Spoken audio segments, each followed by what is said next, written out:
on Thursday, the 8th of September 2022.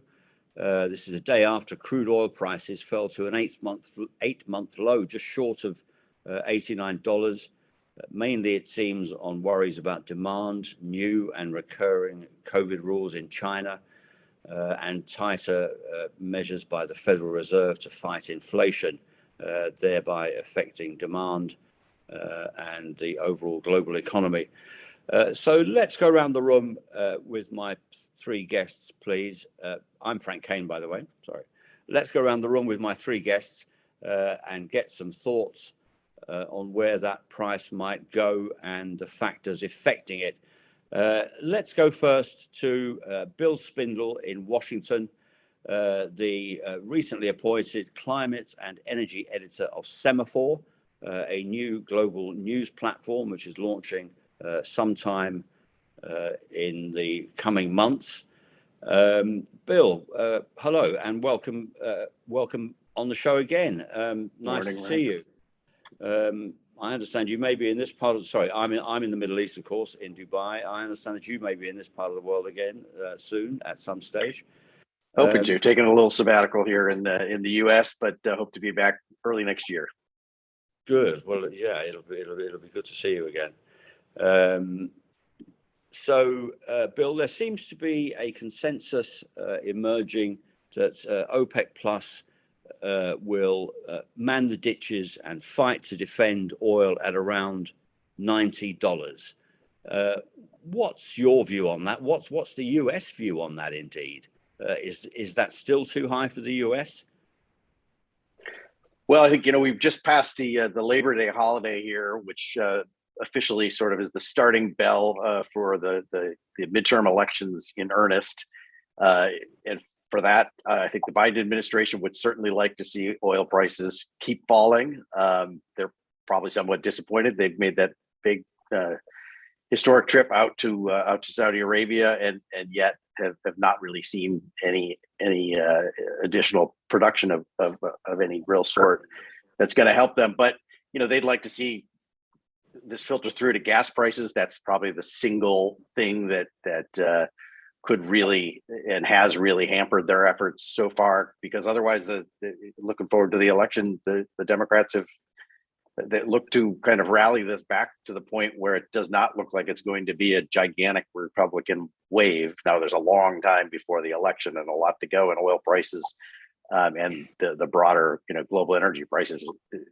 is going to play into all of that. But that's kind of what everybody's going to be focused on, certainly here in Washington, where I am, and I think more broadly as we get towards the midterms in November.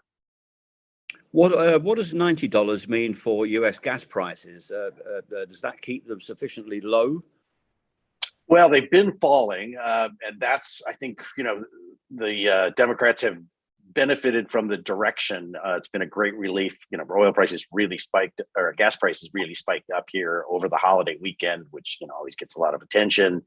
But they've worked their way down quite a bit in the last month or so, and if they continue in that direction, it's probably the direction that matters a little bit more at this point than the actual absolute price level. So I think that's what the administration at least here is hoping. Okay, so it's kind of good news for the president, despite the lack of any grand gesture when he was in Riyadh. Let me go to Mark Oswald, Chief Economist, Global Strategist at ADM Investor Services International. Hello, Mark. Good morning. Welcome back on the show. Give me your sort of broad overview of where we are now. Prices have been falling. Oil prices have been falling. Will that trend continue, do you think? And what might OPEC Plus and others do about it? Well, around the OPEC Plus decision, all I can say is, OPEC Plus has been missing its production targets for many, many months. So having increased it last month in a sort of doff of the hat to Mr. Biden's visit and reducing it this month by 100,000, it doesn't really matter, because people keep on talking about this production surplus as long as OPEC meets its targets. But it's been missing its targets basically back since March. So the discussion is a little bit, it's not relevant in many senses. Nevertheless, the headwinds that are there in the global economy, which are above all visible in China, and the fears for the Eurozone and the UK are very much there, and demand will drop off. What you're seeing in Europe, above all, is some very clear signs. You can see it perhaps more so in nat gas prices, in the sense that they've filled up their reserves much more quickly than anyone expected.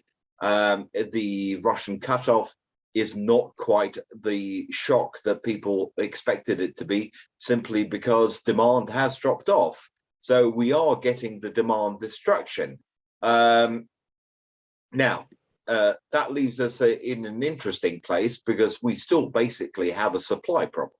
Yeah, if you look at the US gas stocks, you look at oil stocks, product stocks, you're basically looking at a situation where we're going into the fall and winter months, and you're saying, yeah, okay, good, demand is holding up pretty well, but the stocks are, particularly of nat gas, are really deficient.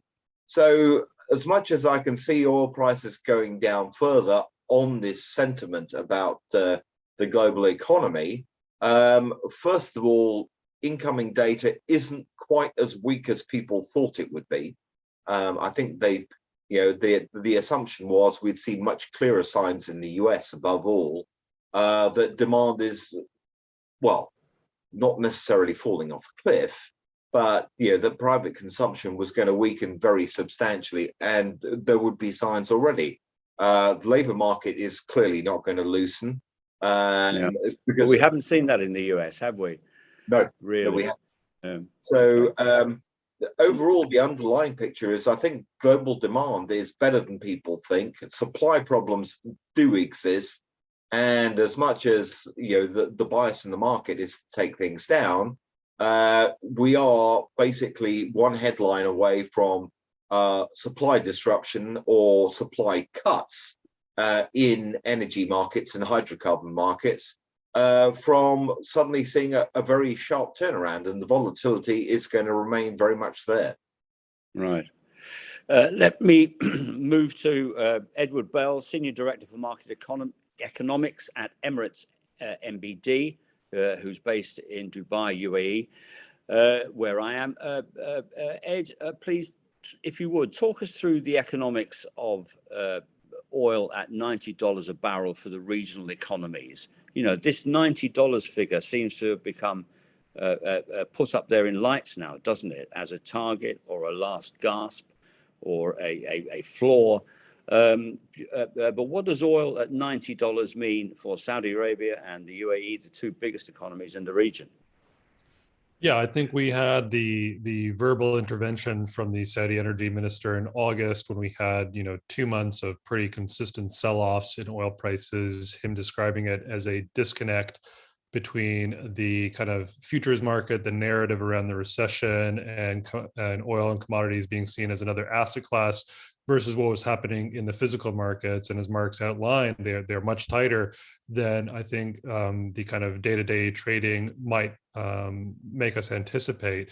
But going, I think, down from $140 to $90 a barrel in terms of actual material impact, it's just, you have still a lot of cash coming into the region. You just have slightly less enormous amounts of cash than you would have had if we had sustained at, say, $120 a barrel plus. I think really for anybody in the region, if you get an oil price above $80 a barrel, you're in very good fiscal shape. Our expectation is that for Saudi Arabia this year, we could have a budget surplus of about 10% of GDP. That's after several years of pretty heavy deficits. Wow. It's quite a lot. And that's with a government that has, in the last couple of years, shown that it's not really interested in splashing the cash. It's been quite disciplined on the fiscal side, and not making sort of these big kind of improvements for, say, public sector wages. We did have some cost of living adjustments in Saudi Arabia, as well as some pretty marginal ones in the UAE as well, but they're easily absorbed, I think, at where oil prices are at this time. But I think more than just the actual price target of, say, whether it's $100 a barrel or $90 a barrel that the key OPEC countries want to achieve, they don't want to see that oil prices are falling on a sustained basis by 15-20% a month with no apparent physical rationale for that. So I think hence we had the words coming in from the Saudi energy minister, followed up by a very modest cut in oil production. But I think to take from the OPEC plus decision we had earlier this week was the fact that basically every day is an OPEC plus meeting, can be arranged at sort of quick notice. And if need be, they can do a more meaningful cut of whether it's 500 to 750 KBD or even larger, if there is a desire to step in to sort of arrest what they see as this unruly sell-off.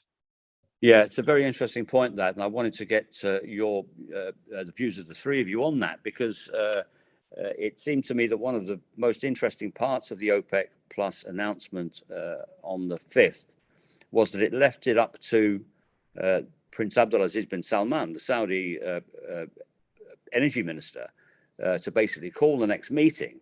It gave him a certain degree of autonomy. Of course, he is chairman of OPEC plus, so therefore he has that anyway. But it specifically mentioned that it was up to him to call the next meeting. And I wonder if you agree that could translate into a greater degree of unilateral action by Saudi Arabia. In the past, they have undertaken voluntary cuts of their own. Do you think, Ed, that there's a chance that they might jump in with a big cut if it looked as though the oil price, was going south at a faster rate? Yeah, I think we could be in the odds for that, particularly given that the other big heavyweight in OPEC plus, Russia itself, is bound by EU sanctions or these G7, these muted G7 price caps. So to say that, well, Saudi Arabia is going to cut output at a time when Russia itself is kind of limited in its ability to increase exports is probably not a huge amount of a diplomatic challenge for them to get that agreed. As far as a lot of the rest of the OPEC plus countries, if Saudi were to say unilaterally, we're going to decrease output by 1 million barrels a day, I don't know that there's a lot more that Angola or Nigeria can do to really try and adjust the balances within the rest of OPEC plus.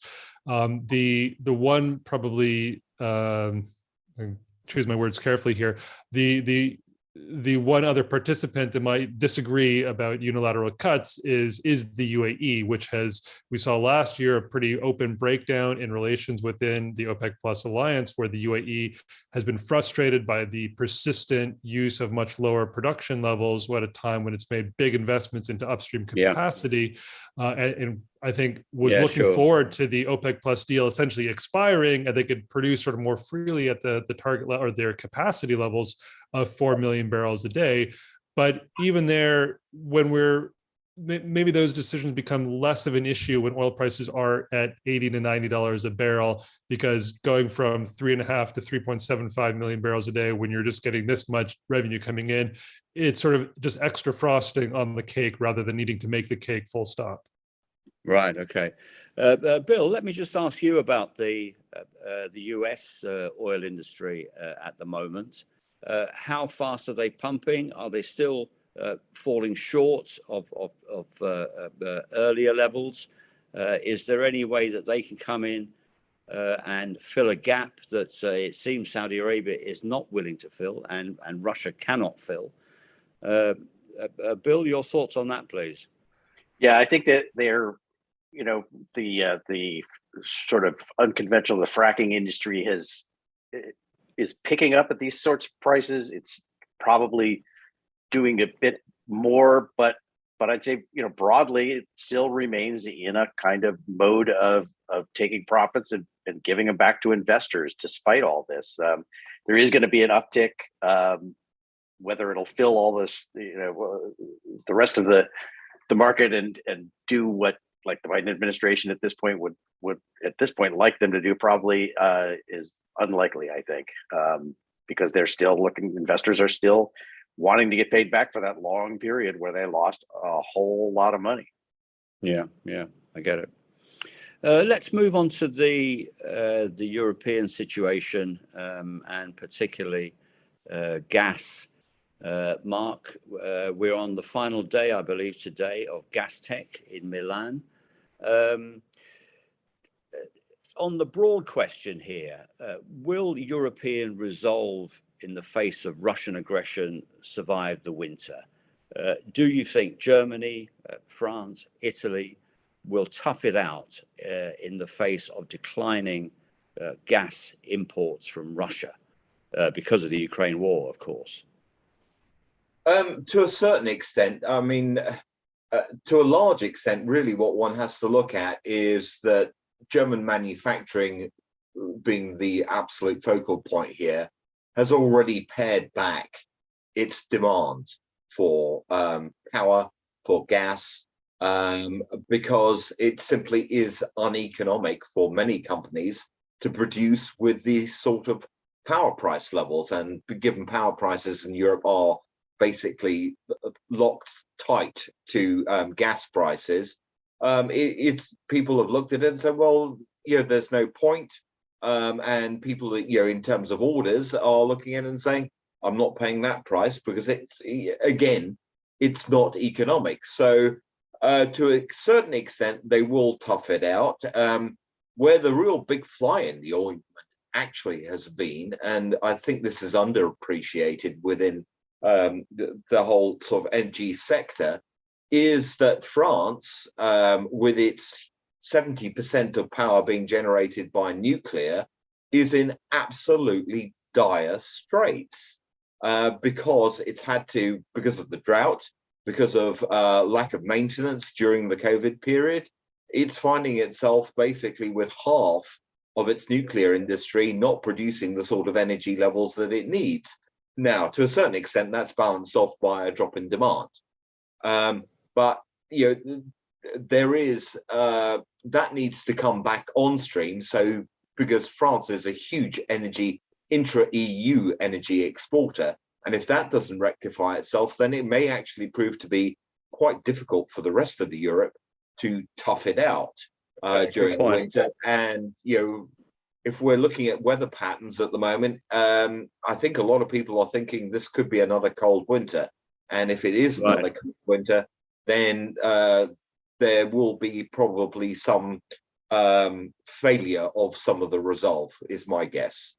Okay, so they are already looking at long-term climate forecasts for the winter time, are they? And that looks pretty bad. I hadn't seen that yet. Tell me, there was some debate on the show earlier in the week about gas reserve levels in Europe. The kind of common consensus is that they've hit about 85% or something. Some people thought that was enough. Others thought no, it wasn't. Any thoughts there in a nutshell? Well, in a nutshell, it's enough as long as it's a normal winter.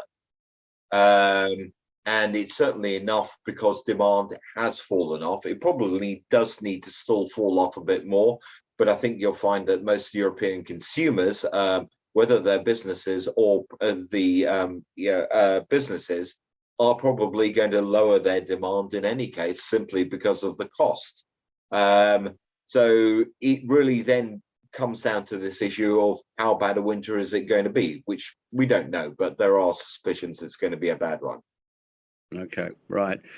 Thanks. Let's move on to the thorny subject of caps. And I want to get a common sense view from the three of you, from each of you, on caps. Who will join caps? Will they work? We've seen statements in the past 24 hours from the Indian government saying that they have no moral duty to boycott Russia, which seems to suggest that they will not join any arrangement for caps. So how practical are these? Why is the G7 pushing these? Let me go to Ed Bell. Ed, what's the economist's view on that, on caps? Will they work?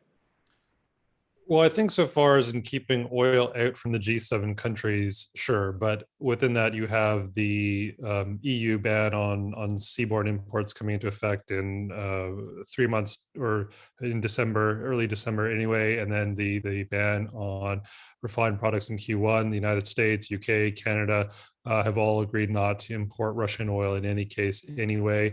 I think it was more about getting Japan on board with the caps in the most recent deal that we had announced at the last week. In terms of practical implementation, restricting access to G7 based maritime services or insurance services seems to be the big variable that they want to use, the big stick that they want to use to try and hammer these home.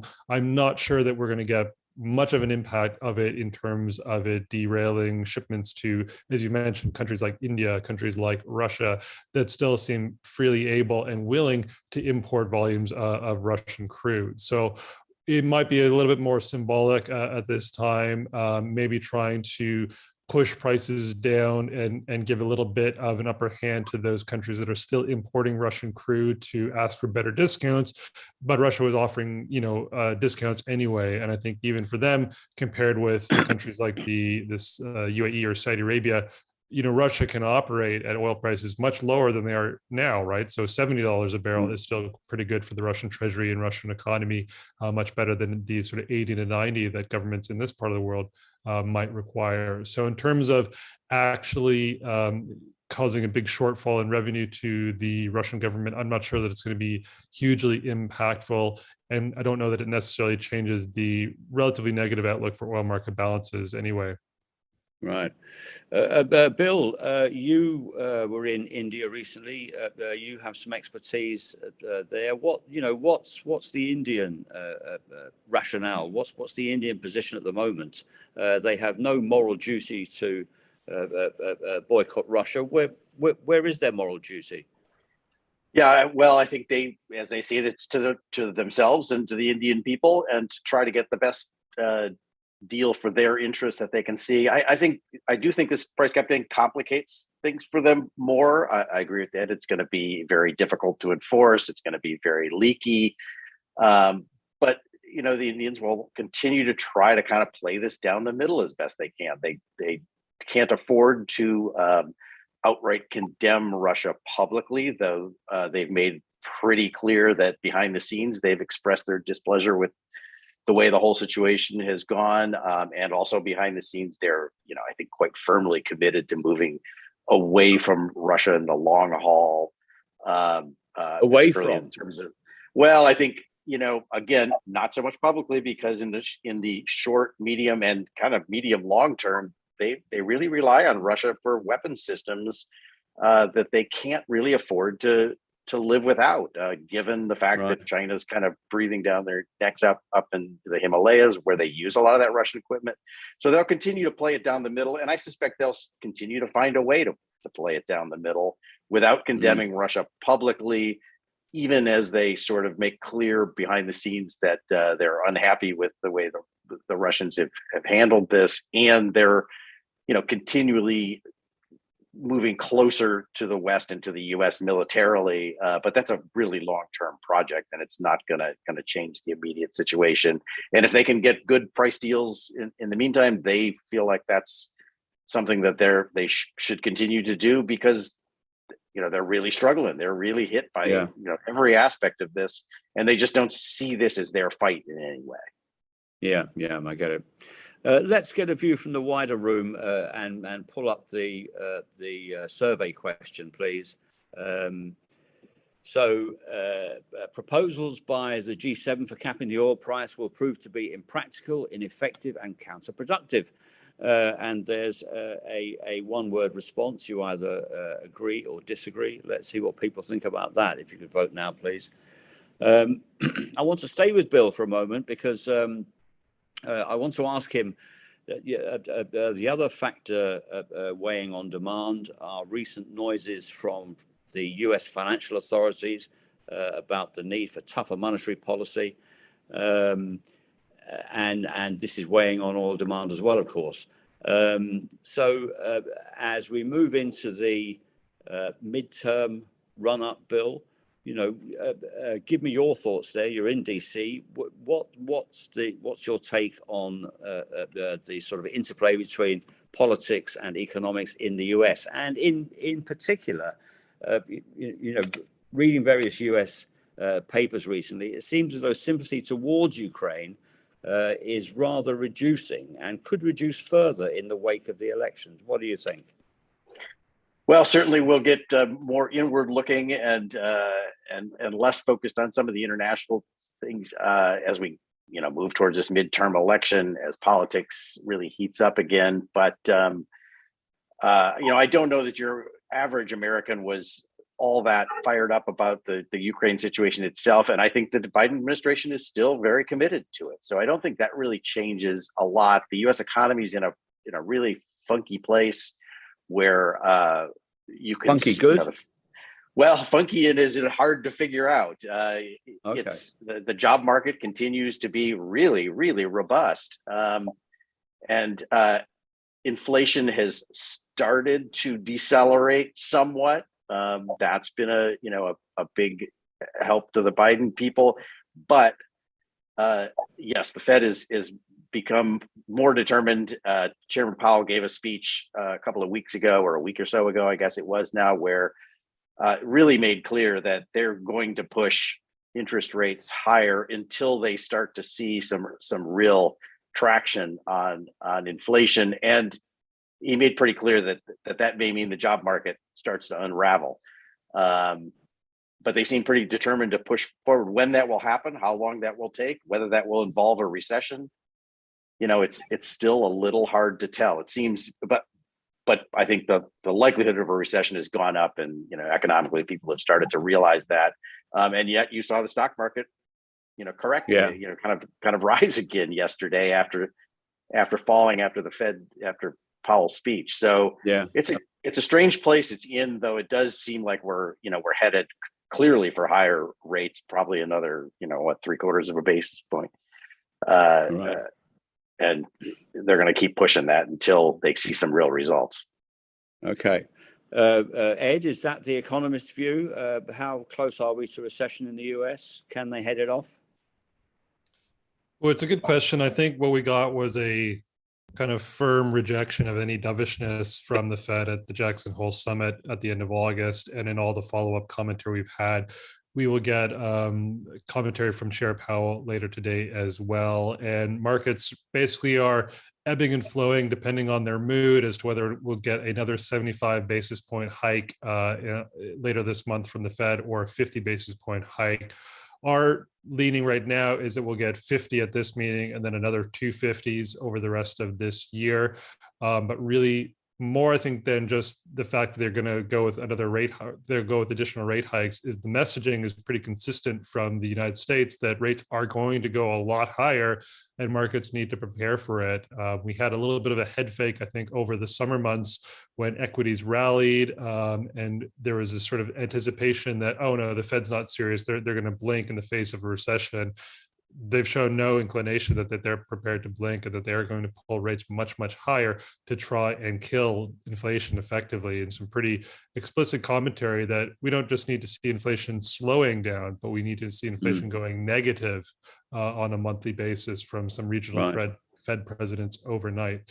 So markets will have to endure much tighter US monetary policy. And then the big one that we get today is from the ECB, where we could get as much of a 75 basis point hike from them as well, and much tighter policy potentially going forward at a time when, as we've laid out on the call today, the Eurozone is going in for a pretty rough couple of months, a pretty rough next year, with the way gas prices are, industrial production slowing down, not slowing down, going negative pretty clearly in Germany over the last 5 to 6 months as well. Right. Mark, from London, I was in London during the summer, and while I had a lovely time there, it did feel to me like a city and indeed a country on the verge of some kind of breakdown. It was just when people were talking about the UK as the next emerging market. how is it for you on the ground? Are things as anarchic as they were when I was there in late August? Yes, I mean, I think there is a very real sense that the cost of living crisis that exists everywhere in the world is particularly acute in the UK. We are awaiting today this grand plan from the new Prime Minister, Liz Truss, on what she's going to do about trying to cap energy prices in the UK. And that is really important because, on the one hand, it's needed.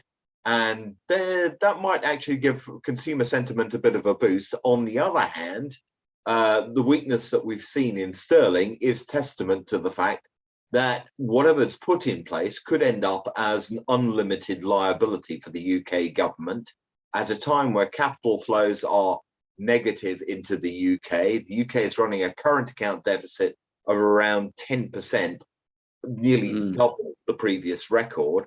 And there are problems, and the weakness of sterling clearly doesn't help the situation on top of everything else, particularly for a country which in terms of food and energy relies pretty much wholly on imports.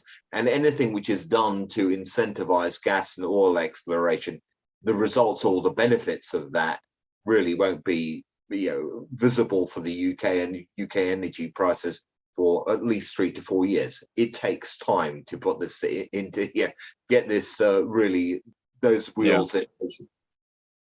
I get it. Yeah. Can we pull up the results of the survey question, please? Right. Well, that is overwhelming. This room, the Gulf Intelligence Room, certainly does not like G7 proposals for capping the oil price at all. That's overwhelming. I think that's probably the highest vote I've ever seen on this panel. So with that, let me say thank you very much to the three of you. Bill Spindle in Washington, nice to see you again, Bill, and hope to see you back in the region soon. Mark in London, always a pleasure to talk to you, Mark. Thank you very much. And Ed Bell in Dubai. See you around, Ed. Thank you. Very